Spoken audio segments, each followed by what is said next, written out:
According to the knitting of a mesh or the weaving of a warp and weft, a pattern appears.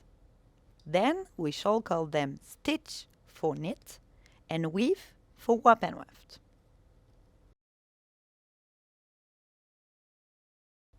The most common stitch is the jersey stitch. It takes the form of small V letters, more or less accentuated, depending the thickness of the yarn and the opening of the knitting.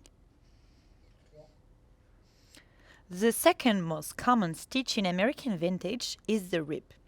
It takes the form of vertical stripes, more or less accentuated, and brings a sporty or second skin style. The honeycombs evoke the aspect of a beehive.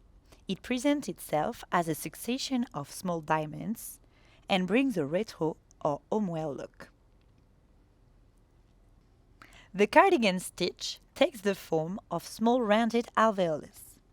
Often considered as a more feminine stitch, it is mainly used for knitwear. The type of stitches varies according to trends and collections. We'll talk about jacquards for fancy stitch that will create a new pattern thanks to specific knitting or through the interweaving of different colored yarns.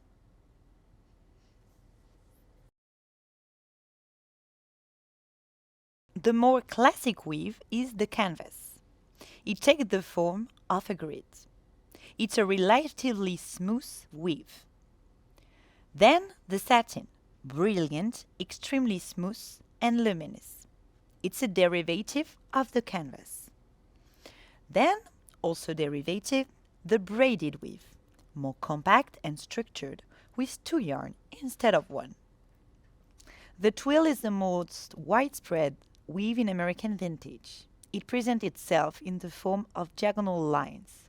One of the derivatives on this weave is the denim. To get the contrasted effect of denim, we used originally 1 white yarn and 1 blue or black yarn. As for knitwear, you'll find jacquard on warp and weft as well. It allows us to create diversity into fancy patterns. In American vintage, you'll find it mostly on fluid fabrics. We can also play with thread tension and washings in order to create fancy effects, such as waffled or seesucker.